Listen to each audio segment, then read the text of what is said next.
શિનોરમાં નાબાર્ડ યોજના હેઠળ વર્ષ 2022-23 અંતર્ગત બનાવવામાં આવેલ પ્રાથમિક શાળાઓનું લોકાર્પણ કરવામાં આવ્યું હતું।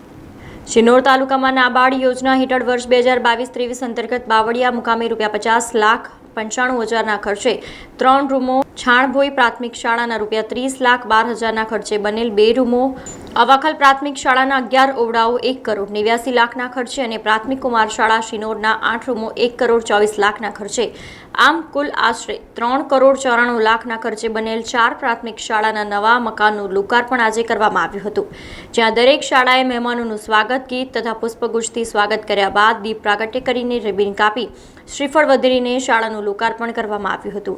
આ લોકાર્પણ પ્રસંગે કરજણના ધારાસભ્ય અક્ષય પટેલ, શિક્ષણ સમિતિ ચેરમેન જિગ્નેશ વસાવા, સાદલી જિલ્લા સદસ્ય સુમિત્રાબેન વસાવા, ઇન્ચાર્જ તાલુકા પ્રાથમિક શિક્ષણાધિકારી અશોક પ્રજાપતિ અને દરેક શાળાના આચાર્ય તથા શિક્ષકો અને બાળકો હાજર રહ્યા હતા। નવીન જે શાળાઓનો બિલ્ડિંગો બને એનું આજે લોકાર્પણ હતું અને લોકાર્પણની અંદર આજે શિનોર તાલુકાના 4 ગામો હતા, એમાં સવારે બાવરિયા, છાનભોઈ, અવાકલ અને ત્યાર પછી શિનોર મુકામે આજે નવીન શાળાઓનું લોકાર્પણ થઈ રહ્યું છે। અને અત્યારે જોઈ રહ્યા છો કે અવાકલ ખાતે લગભગ 1,89,00,000ના ખર્ચે, એવી જ રીતે 1,24,00,000ના ખર્ચે અમે શિનોરનું બિલ્ડિંગ બનાવ્યું છે। એ જ રીતે છાનભોઈની અંદર 30,00,000થી વધારેના ખર્ચથી બનાવવામાં આવ્યું છે। એવી જ રીતે બાવરિયાની અંદર 50,00,000થી પણ વધારે કિંમતનું આજે એનું બિલ્ડિંગ બનાવી એનું લોકાર્પણ કરવામાં આવ્યું હતું।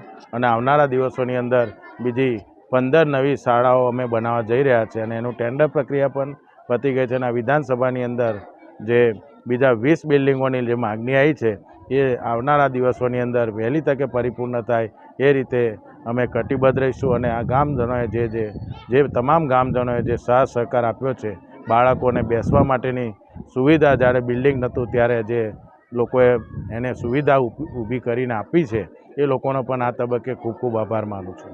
આજરોજ શિનોર તાલુકામાં 4 નવીન શાળાનું લોકાર્પણ હતું। એમાં બાવળિયા ગામે 50 લાખના ખર્ચે નવીન બાંધકામ થયેલ છે, છાનભાઈ મુકામે 30 લાખના ખર્ચે, અવાખલ મુકામે 1,89,00,000ના ખર્ચે નવીન મકાન બનેલ છે।